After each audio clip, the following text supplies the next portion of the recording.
ሰው ይጨነቃል። በቃ ፈተና አልፍ ይሆን ጭንቀት፣ የታመመው ሰው እድን ይሆን ጭንቀት፣ ብር የሌለው ሰው አገኘ ይሆን ጭንቀት፣ ያልወለደችው ወልድ ይሆን ጭንቀት፣ ይጨነቃል ሰው ዝም ብሎ። አንድ ስንዝር በቁመቱ ሰው መጨመር አይችልም። ያ ጥበበኛ ከእግዚአብሔር ምን ልስጥ ሲለው እግዚአብሔር ጥበብን ስጠኝ ብሎ ጥበብ የሰጠው ጠቢቡ ሰለሞን ከምድር አበቦች እንደ አንዷ ሳያምርበት የሞተው አይገርም? በመጨነቅ ምንም ነገር መጨመር አይቻልም ምድር ላይ። ምንድነው የሚቻለው ታዲያ? አንድ ነገር አለ። እሱ ምንድነው? እግዚአብሔር ላንቺ ትልቅ ዓላማ እንዳለው ማመን።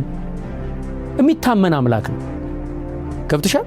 በቲቪ ስክሪን አያሳይሽም እግዚአብሔር ነገ የምታገቢውን ባል፣ የምትወልጂውን ልጅ፣ የምትከፍቺውን ፋብሪካ፣ የምትፈጥሪውን ተጽዕኖ፣ የምታድኛቸውን ሰዎች፣ የምትረጃቸውን ድሆች በቲቪ ስክሪን ሊያሳይሽ አይችልም። ካንቺ የሚጠበቀው እኔን የፈጠርከኝ በአምሳልና በአርአያህ ነው፣ ለትልቅ ዓላማ እንደፈጠርከኝ አውቃለሁ፣ አምናለሁ። ማመን። ካመንሽ ለምን ትጨነቂያለሽ? እንደሚያልፍ ታውቂያለሽ። ትልቁ ዓላማ ገና እንዳልተጀመረ ይገባሻል። ሰዎች አትችይም ቢሉ የእግዚአብሔር ቃል አይደለም። እኛ ብዙ ጊዜ የምንጨነቀው ለሚታየው ዓለም ነው። በሚታየው ዓለም አታምሪም ይሉናል። በማይታየው ዓለም ምንድነኝ ነው ሊያስጨንቀን የሚገባው። ለምሳሌ አሁን ዓለም ላይ በጣም ብዙዎቻችን የምንቀናበት ነገር ምንድነው? እስቲ የሚያስቀናችሁ ነገር ንገሩ። ሶሻል ሚዲያ ላይ ስታዩት የሚያስቀና የሚያጓጓ እኔ በኖረኝ የምንለው ነገር አለ። ቆንጆ ፋሽን የሆነውን ልብስ፣ አሪፉ ሜካፕ እኔ በኖረኝ እንላለን አይደል? አብዛኛው የሚገርማችሁ ኃጢአት ነው። ግን አይመስልም ሲታይ ቲክቶክ ላይ ሲደንሷት ምናምን ትሬንዲንግ ምናምን ተብሎ ኃጢአት እኮ ያስቀናል። ያንን በቻልኩት ዳንሱን ትላለህ። አጭር ቀሚስ ቆንጅዬ የሆነች ልጅ ለብሳ ምናምን ስታይ ፋሽን በተገዛልኝ ትያለሽ። ልብስ እንደዚህ መልበስ ኃጢአት እኮ።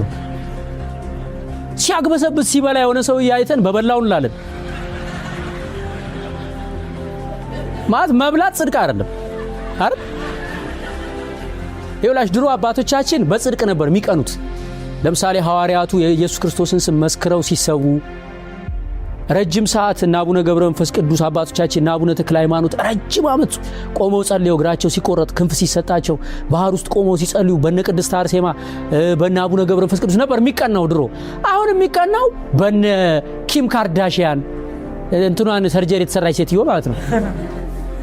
በነ ጄኒፈር ሎፔዝ ምኗ ነው አሁን የሚያስቀናው? እስቲ ቢዮንሴ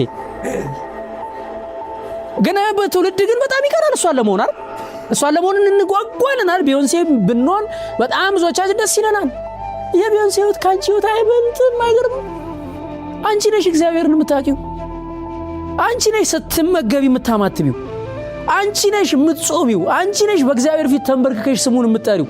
አንቺ ነሽ በሚያልፈው ዓለም የማያልፈውን ዓለም ለማግኘት ነፍስሽና ስጋሽን አዋደሽ እየኖርሽ ያለሽው። መቀናት ካለበት ባንቺ እኮ ነው።